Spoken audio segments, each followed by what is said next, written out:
사건에 대해서 검찰에서 수사 착수했습니까? 정확하게는 내사 중입니까? 아닙니다. 공직선거법 위반 고발장이 서울중앙지검에 접수가 돼서 서울중앙지검 공공형사 알겠습니다. 2부에서 예. 수사가 개시됐습니다. 이 화천대유 대장동 특혜 사건은 딱 떨어지는 배임 사건입니다. 이렇게 언론에 연일 모든 언론이 대서특필되고 있는데 이재명 후보 측에서 고발한 선거법 위반 사건을 공안부에 배당을 했어요. 그러니까 대장동 사건의 실체를 파헤치겠다는 의지가 검찰이 전혀 없는 겁니다. 이거 그야말로 내로남불의 전형이죠. 민주당이 고발한 사건은 신속하게 처리하고 모든 언론과 우리 당에서 주장하는 이 대장동 특혜 사건의 실체를 밝히라는 이 주장에 대해서는 이제 묵살을 하고 있는 거예요. 이게 정치검찰이지 뭐겠습니까? 한번 보십시오. 이재명 후보가 이걸 갖고 대장동 사건을 갖고 국민의힘 게이트라고 규정을 했어요. 난 그걸 보면서 아, 이재명 후보가 다급하긴 다급했구나. 정말 이 사안의 폭발력이 자신의 정치 생명을 좌우할 정도로 크구나 하는 것을 나는 직감했기 때문에 이런 주장을 했다고 나는 봅니다. 왜 국민의힘 게이트라고 주장하는 데 대해서 아무런 논거가 없고 논리가 없고 근거가 없어요. 무슨 얘기냐? 국민의힘 게이트라고 한다면은 이 사업의 주체가 뭐고 누가 이 사업을 설계를 했고 이 사업의 수익자가 누구고 여기에 대해서 국민의힘의 관계자에 대해서 쭉 얘기를 해야 되는 거예요. 전혀 그런 게 없습니다. 그래서 이재명 그 느긋하고 여유 있고 잘 받아치는 이재명 후보가 드디어 이것이 자신의 정치 생명과 직결되어 있다는 것을 직감했다는 걸 제가 느꼈는데요. 우선 보십시오. 이 사건 성남시에 무슨 4,800억 줬다 그러는데 이건 민간 개발해도 다 할 수 있는 거예요. 이 대장동은 아파트 걸림만 하면 무조건 팔리는 데입니다. 100% 분양되는 데예요.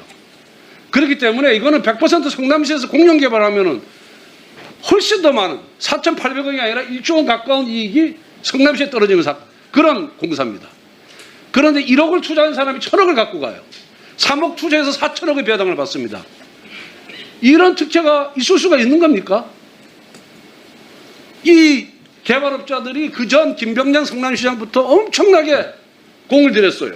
안 되니까 성남시장 선거할 때 절반은 이재명 캠프에 보내고 절반은 국민의힘 캠프에 사람을 보냅니다. 그래서 이재명이 되니까 그 갔던 사람들이 설계를 해서 이 사건이 터진 거예요. 그걸 누가 결정했습니까? 이재명이 결정한 겁니다. 이거. 그리고 그 전에 C7이라는 민간개발 시행사가 이걸 했어요. 이 대장동 사건에 대해서 땅 소유자들한테 계약금으로 1,250억을 준 거예요. 1,250억. 그럼 결국 10%를 계약금으로 주잖아요. 토지가를 1조 2,500억으로 계산한 겁니다. 그런데 이 성남개발공사가 이걸 하면서 땅값을 얼마 줬습니까? 6천억을 준 거예요. 민간개발업자는 1조 2,500억을 생각했는데 성남개발공사는 이재명의 성남개발공사는 6천억을 준 거예요. 결국은 원소유자들한테 원주민들한테 6,500억을 뺏은 거나 마찬가지예요. 그걸 갖고 민간 투자자들한테 어마어마한 막대한 이익을 준 겁니다. 이거 하나만 봐도 배임이에요. 공영 개발할 수 있는 100% 공영 개발해도 100% 성공하는 사업을 민간업자들하고 나눠먹은 거. 이게 시장으로서 임무를 위배한 것이고요. 두 번째, 원주민한테 1조 2,500억을 줄 돈을 6천억밖에 안 준 거. 6,500억 원을 결국은 민간 개발업자하고 성남시가 먹은 것도 이것도 배임이다. 이렇게 보는 겁니다. 그 다음에 두 번째, 지금 신청을 해서 화천대유 하나은행 컨소시엄이 있고 두 번째가 메르츠증권 컨소시엄이 있고 세 번째가 산업은행 컨소시엄이 있어요. 메르츠증권 컨소시엄은 제안을 어떻게 했냐? 5천억 상당의 기반 시설을 기부 체납하고 나머지 수익은 지분대로 분배하겠다 그랬어요. 그럼 훨씬 더 많은 이익이 성남시에 돌아갑니다. 그런데 화천대유는 어떻게 했냐? 기반시설 포함해서 5,500억 원을 보장하고 나머지는 민간업자들이, 민간 투자자들이 갖고 가겠다는 구조예요. 이 메리츠증권 제안서 내용이 나와본 적이 없어요. 제가 이걸 입수를 했습니다. 이거를. 그러니까 메리츠증권 제안대로 하면은 성남시에 더 많은 이익이 가는데 화천대유로 간 거예요. 결국은 뭐냐? 여기에 유동규하고 화천대유 관계자하고 사전에 다 공부를 한 거예요. 이거 수사하면은 금방 밝혀질 일입니다. 이것이 수사하면은 평가도 엉터리고요. 공고기간도 보통 60일에서 90일 하는데 45일 날 끝났어요.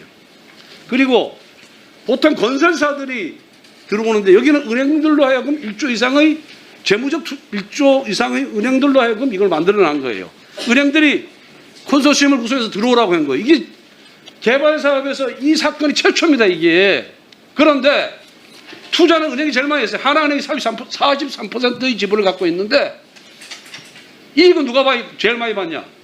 6% 투자한 민간 투자자들이 천화동인 화천대유 관계자들이 이익은 다 갖고 왔어요. 43% 투자한 하나은행은 결국 이자 상당밖에 못 얻었습니다. 어떻게 지분이 43% 있는 사람이 제일 이익을 적게 보고 지분이 제일 적은 6%인 천화동인이 다 갖고 가는 거예요. 난 이런 계약서 처음 봅니다. 이런 계약서 처음 봐요. 너무 이례적이에요. 그리고 뭐 성남 1공원 조성하는데 2,760억이 들어갔다 그러는데 정말 2,760억이 들어갔는지 이 부분도 조사할 필요가 있다니까요. 저는 이거 뻥튀기 했다고 봅니다. 뻥튀기 했다고. 그래서 그리고 보통은 보통주가 의결권을 갖고 있는데 여기는 우선주가 또 의결권을 갖고 있어요. 이 부분만 들으시기 바랍니다. 결국은 이거는 성남시 관계자들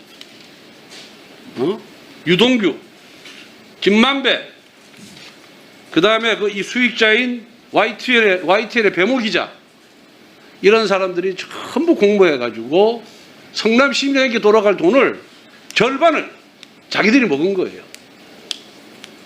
하나은행이 지분이 43%입니다. 그런데 어떻게 이익은 제일 적게 봐요? 6%밖에 안 갖고 있는 사람들이 좀 수익의 대부분을 다 갖고 가잖아요. 이래놓고 이재명 후보가 적반하장격으로 내로남불격으로 우리 당 원내대표를 고발을 해요. 그렇다고 이 비리와 부정이 숨겨집니까? 저는 검찰에서 빨리 수사에 착수해야 된다고 생각합니다. 이상입니다.